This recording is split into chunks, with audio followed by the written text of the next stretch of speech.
Simple life of সোমাতে সবাইকে অনেক অনেক স্বাগত আর অনেক অনেক ভালোবাসা দিয়ে আজকের ব্লগটা শুরু করলাম। তো এখন বাজে সকাল 6:30 আর আমি ঘুম থেকে উঠেই চলে এসেছি রান্নাঘরে। সকালবেলা একটু গরম গরম চা না খেলে দিনটা শুরু করতে পারি না, তাই ঘুম থেকে উঠে গরম জল খেয়ে বসিয়ে দিলাম গরম চা। গরম গরম চা খেয়ে তারপরে আমি কাজে হাত দেব। আমার মতন কি তোমাদেরও চায়ের নেশা আছে? ঘুম থেকে উঠলেই কি মনে হয় যে এক কাপ গরম গরম চা যদি পেতাম? আমার তো এটা মনে হয় যে আমি বিছানায় শুয়ে থাকবো আর কেউ এসে এক কাপ গরম গরম চা দেবে। উফ, কি দারুণ মজা লাগবে, তাই না? কিন্তু সেই কপাল কি আর আছে যে ঘুম থেকে উঠেই বেডে বসে চা পাবো? সে কপাল কিন্তু নেই।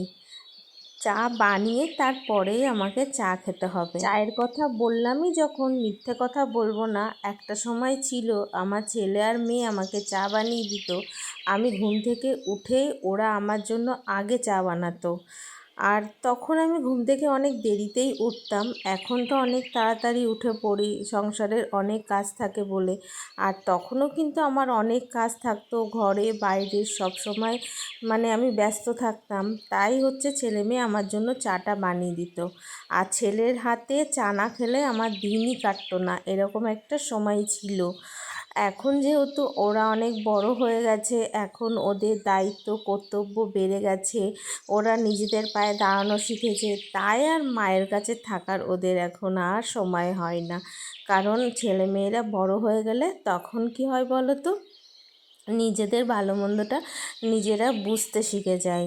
তোমরা যারা আমার ভিডিও দেখো রেগুলার, তারা তো জানোই যে আমার ছেলে বাড়িতে নেই। বাড়িতে থাকলে অবশ্যই কিন্তু ও আমার জন্য চা বানিয়েই দিত। আর আমার ছেলে খুব ভালো চা বানায়। মেয়ে আগে চা বানাতে পারতো না, কিন্তু এখন আমার মেয়েও অনেক সুন্দর চা বানানো শিখে গেছে। এখন দুই ভাই বোনই ভালোই চা বানায়, কিন্তু সকালবেলা আমার তাড়াহুড়োর চোটে আমি এখন কোনো রকম র চাটা বানিয়ে নিই। আর সত্যি কথা বলতে আগের মতন দুধ চা তো খাই না, মাঝে মধ্যে যখন খুব ইচ্ছা করে তখনই চাটা খাই। আর এখন বেশিরভাগ র চাটাই কিন্তু খাই। তো আমার জন্য আর কিসের জন্য নিয়ে নিলাম, মা আজকে চা খাবে না, যেহেতু মায়ের একাদশী, তাই আমরা দুজনার জন্য চাটা নিয়ে নিলাম। দুদিন হয়ে গেল রুটিনটা একটু চেঞ্জ করার চেষ্টা করছি। সকালবেলায় ঘুম থেকে উঠে আগে ফার্স্ট মর্নিংয়ে গরম জল আর লেবু দিয়ে চা খাচ্ছি। ও তোমাদেরকে তো একটা কথাই বলতে ভুলেই গেছি, আমি এদিকে ভাতটাও বসিয়ে দিয়েছি। দেখতে পাচ্ছ হাঁড়িটা বসানো আছে। শনিবার মানেই কিন্তু আমার সকাল সকাল রান্না বান্না। সকালবেলা আমাকে রান্না করতেই হবে, কারণ কিসের চেম্বার থাকে সকালবেলা। আর শনিবারটা যেহেতু ও বাড়িতে থাকে না, দুপুরে বাড়ি আসে না, তার জন্য কিন্তু ওকে টিফিনটা পাঠিয়ে দিতে হয়। আর সেই কারণে কিন্তু আমি তাড়াহুড়ো করে রান্নাটা করি। আজকে মনে মনে প্ল্যান করে নিয়েছি, একদিকে রান্না করব আর একদিকে সংসারের কাজগুলো সারবো। মা তো উঠে বাসি ঘরটা ঝাড় দিয়েই দিয়েছে, কিন্তু তারপরও আমাকে কিন্তু বাসি ঘর তো সব ঝাড় দিতে হবে। তো এখন আমি চলে আসলাম চা নিয়ে, আর কিসকেও ডাকলাম এসে চাটা খেয়ে যাও। তো দুজনে এখন চা খেয়ে নেবো, নিয়ে হচ্ছে আগে রান্নাটা বসিয়েছি, তো সেটাই হচ্ছে রান্নাটা করব। তা এই যে বাজার থেকে দেখো নিয়ে এসছে তোমার উচ্ছে, পটল। আজকে যেহেতু শনিবার নিরামিষ হবে, তা আমি বলেছিলাম বেশি কিছু আজকে রান্না করব না, দুজন মাত্র খাবো, তো আজকে বেশি কিছু করব না। তা উচ্ছেটা ভাজা করব বলে উচ্ছে আলুটা কেটে নিচ্ছি। আর ভেবেছিলাম একটু ধোকার ডালনা বানাবো। হঠাৎ করে ধোকাটা বের করলাম, হঠাৎ করে অনেক দিন ঘরে ছিল ধোকাটা, জানো তো। তো আজকে বের করেছি, বের করে দেখি ধোকাটা নষ্ট হয়ে গেছে। এবার কি করব, লাস্ট ফিনিশিং আমাকে আলু পটলের তরকারিটা করতে হলো, সেটাও তোমরা দেখতে পারবে।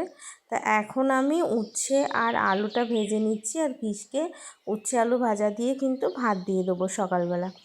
ও সকালবেলা খেয়ে রেডি ফেডি হয়ে নেবে, তারপরে আমি আস্তে আস্তে ধীরে সুস্থে কাজ করব। আর এদিকে একটু পটলও ভেজে নিচ্ছি। তারপরে পটলটা বসিয়ে দিয়ে চলে এসেছিলাম ঘরে। ঘরে এখনও আমার বাসি বিছনাটা তোলা হয়নি। তো এখন বাজে 8:30। আর টুকিটাকে কাজ করতে করতে দেখো টাইম কখনো বসে থাকে না, জানো তো, টাইম আগিয়েই যায়। আর প্রচুর কাজ থাকে সংসারে, ছোটো খাটো। তুমি যদি মনে করো যে সারাদিন তুমি কাজ করবে, তাহলে তুমি কাজ শেষ করতে পারবে না।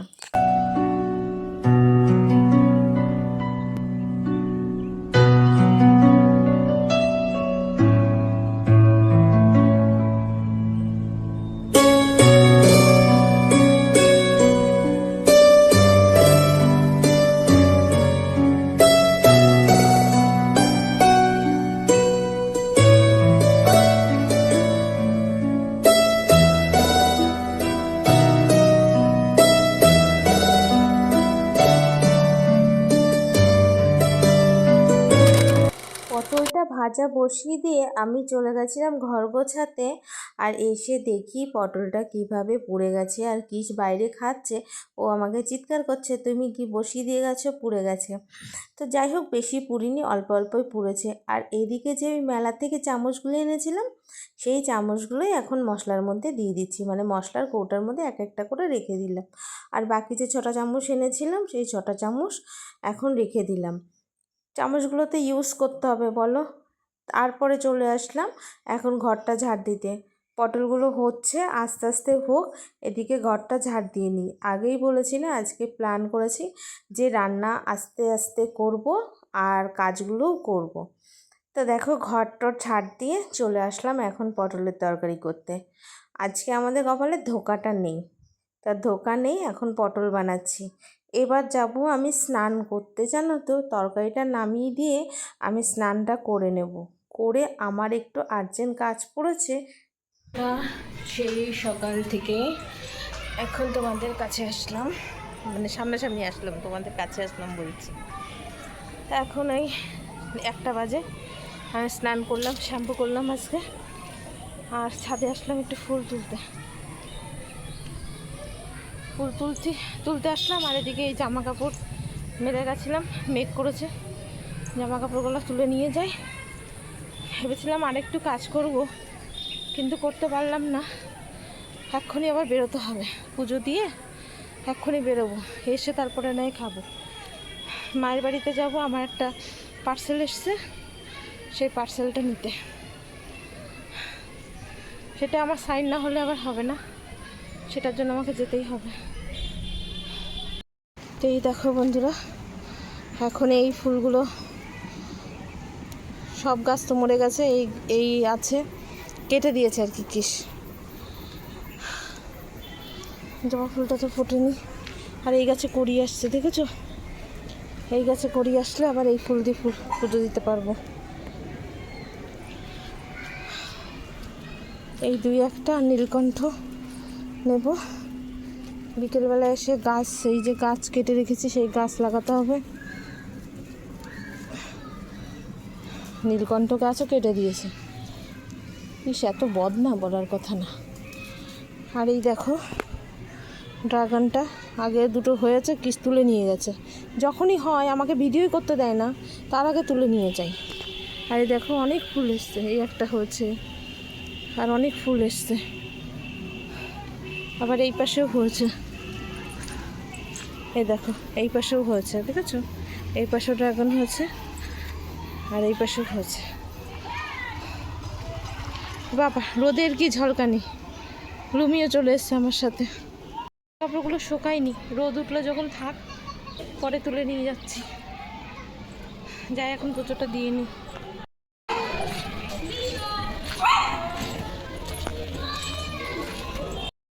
এসেছিলাম মায়ের বাড়িতে, আর এই যে পোস্ট অফিস থেকে লোক আসলো, এই দেখো দিয়েছে। তো এখন নিয়ে বাড়িতে যাচ্ছি। মা আবার তাড়াহুড়ো আছে, মা আবার পোস্ট অফিসে গেছে। তো পোস্ট অফিসে যায়নি, ওই কোথায় যেন গেছে, অঞ্চলে না কোথায় গেছে, মার কাজ আছে। তা আমি মাকে বললাম তাহলে আমি বেরিয়ে গেলাম, আমি এখনও খাইনি। আর আজকে তো মায়ের একাদশী, মা একাদশী করছি, ওর জন্য তাড়াহুড়ো করে বেরিয়ে পড়ছে এখন। আর মাও বেরিয়ে গেছে। তো চলো বাড়ি যাই। তো বন্ধুরা, এখন বাজে 9টা, আর আমার খুব খিদে পেয়েছে। সেই মায়ের বাড়ির থেকে এসে আমি আর ভিডিও বানাতে ইচ্ছা করছিল না। তারপরে সন্ধ্যার সময় চাটা খেলাম, তারপরে এক্সারসাইজ করলাম, সন্ধ্যা দিলাম, রুটি বানালাম, আজকে রাত্রিবেলা আমরা রুটি খেয়েছি, মানে খাইনি, আমি এখনও খাইনি, আমি এখন খাবো। কিসে খাওয়া হয়ে গেছে, তা আমি এখন এই দেখো রুটি নিয়ে এসেছি, আর দুপুরের যে সবজি ছিল সেই সবজিগুলো দিয়ে যে, তো ভাবছি ভিডিওটা আর বেশি বড় করব না, তো এখনই ভিডিওটা শেষ করছি। তো আজকের মতন টাটা, দেখা হচ্ছে আমার নতুন একটা ভিডিওর সাথে। ততক্ষণ সবাই ভালো থাকবে, সুস্থ থাকবে। আবারও কালকে নতুন ব্লগের সঙ্গে দেখা হচ্ছে।